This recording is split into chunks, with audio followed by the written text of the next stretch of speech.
Hi everyone. In this video, I'm going to do a bit of an analysis of the Green Bay and Minnesota game yesterday and explain why Justin Jefferson only had one catch for 15 yards, one of the worst games of his career. So the first sequence I'm going to go over is actually the first play of the game. You'll see Justin Jefferson goes in motion and Alexander doesn't follow him. There's a run up the middle. Kirk Cousins quickly goes into the no-huddle offense.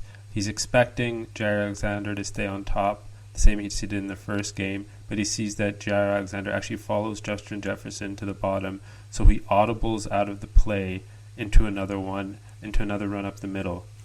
I think that was an interesting sequence that shows that Green Bay was already making adjustments compared to what they did in their first game. Also show the physical play between the two players, clearly looking forward to a head-to-head matchup.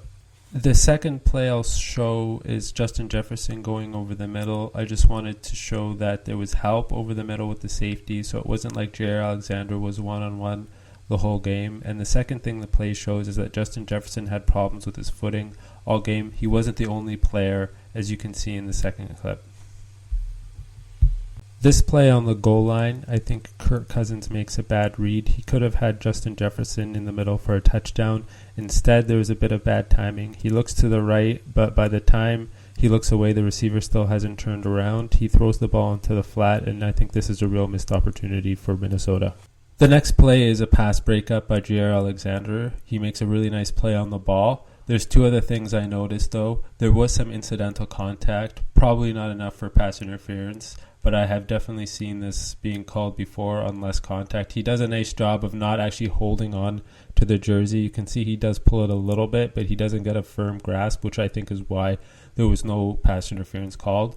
And then the last thing I noticed is that there was some separation between the two players, and there was probably an opportunity for a completion if Kirk Cousins had thrown it a bit further to the sideline. I think there could have been a pretty nice gain on the play, but as it stands, it was a nice play on the ball by Jaire Alexander for the pass breakup. This next play just demonstrates that Jaire Alexander did have safety help throughout the game. This is 3rd and long, and it's clear that he's playing outside leverage, and there's a safety up the middle to help him take the inside routes. This next play wasn't so much Jefferson versus Alexander, but it just shows that I think Minnesota was confused by the Green Bay defense throughout the whole game. Kirk Cousins throws an interception, and he had a receiver open in the middle for the first down. I'm not sure exactly what he was seeing there, but he didn't seem to look at Thielen over the middle at all. Could have been an easy completion in my opinion. Here's another example of miscommunication. Jefferson is open over the middle. Kirk Cousins sees him, but Jefferson, I'm not sure why, makes a move to the inside. It might have been an option route, but he looked like he had the outside leverage, so I'm not sure why he moved back to the inside. Anyways, an incompletion, but easily could have been a catch. This next play might be Jaire's best of the game.